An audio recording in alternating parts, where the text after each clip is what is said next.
sitting where you're sitting at. But thank you for the opportunity for standing up here without even going to years and years of seminary school. Thank you so much. So as Pastor Kimberly talked about earlier, that we're sort of dedicating this month, the month of October, for a particular issue, and awareness of a particular issue. What did she say? Do you remember what October or this month is all about? Domestic violence. It's not Go Giants month, but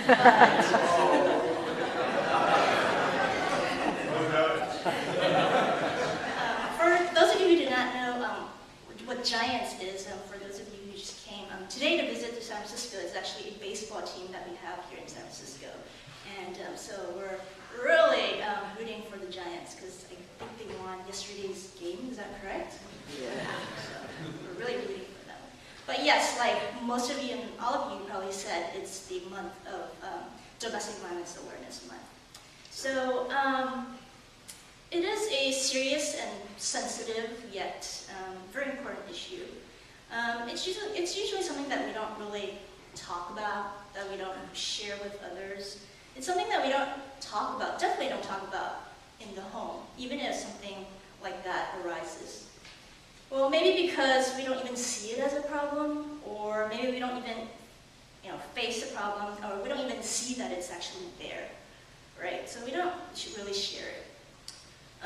So I want to start off by sharing with you the scripture from 1 John chapter 4, verse 18. There's no fear in love, but perfect love casts out fear.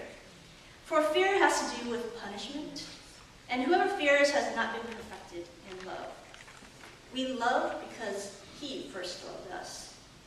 This is the case for many victims of domestic violence. Two people initially joined together because they love each other. Yet this love transferred into power, control, and fear. According to national statistics, 1 in every 4 women experience domestic violence in their lifetime. An estimated 1.3 million women are victims of physical assault by an intimate partner each year in the United States. But we should also be aware that men can be victims and are victims of domestic violence. The San Francisco Police Department received at least 16,599 phone calls in regards to domestic violence between the years 2003 and 2005. So if you kind of cut it down, that's about 450 calls per month. And cutting down, that's 18 each day. And let's put it another way, that's 1 domestic violence phone call per 90 minutes. So as we're worshiping today, about an hour and a half, there's probably 1 person making that urgent phone call.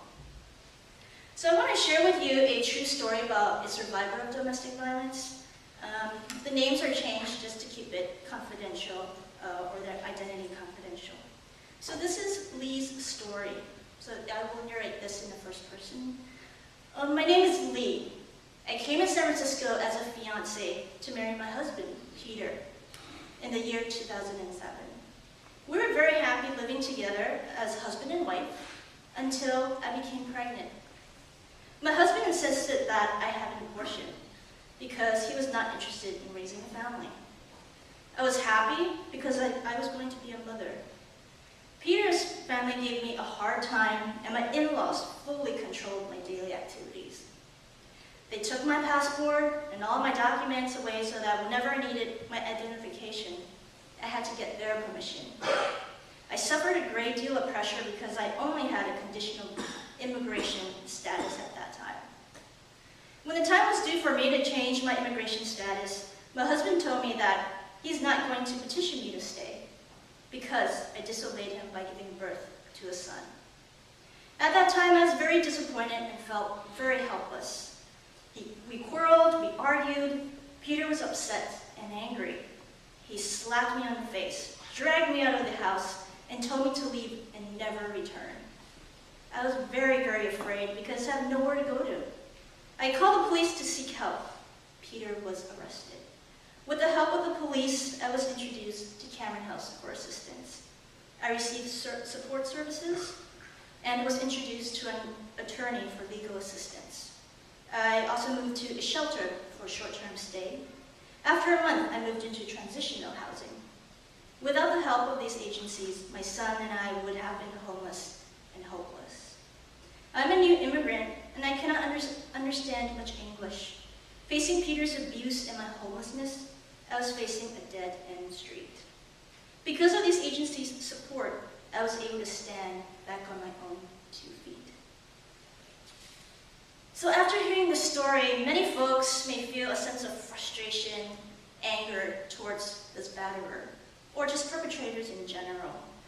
These feelings are definitely understandable. But you may ask, how could this happen? The batterer should be punished. They should be put into jail. It is not acceptable to abuse someone physically, emotionally, verbally, spiritually, and even economically. It is not acceptable when children see, hear, and sense the hurt and disrespect that go on day in and day out at a place that they call home. Everyone deserves to be loved. Yes, everyone deserves to be loved, even the batterers. Yes, everyone deserves to be loved, even the batterers. It is the horrific behaviors that batterers demonstrate that we should not accept. It is the behavior, not the person. We're not going to tell the batterer's child not to love their parents, right? We're not going to tell the batterer's child not to love his or her father or his or her mother. Or we're not going to tell the batterer's parents not to love his son or his child or his daughter. So batterers are actually people who are ill. They need intervention services, they need support, they need assistance to help them change the abusive behaviors.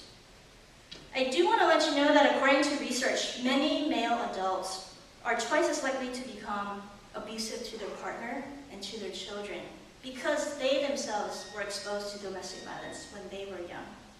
So it's estimated that 11,000 to 500,000 children are directly exposed to domestic violence here in San Francisco annually. So research also shows that children who witness domestic violence has a serious negative impact on them, where this becomes a high risk of transmitting violent behavior from one generation to the next generation. So therefore, we need to stop the cycle of violence by starting with our young ones. It is important to educate our younger generation about the harm that violence can do to all of us. We may think that domestic violence only affects one person, which is usually you would think it's the adult victim, but no, it also affects the children, the grandparents, the neighbors, the relatives, the schools, the workplace, and the community. So for many who are still suffering and struggling with their harmful situation, I want to leave them with words from Scripture, Deuteronomy chapter 31, verse 6.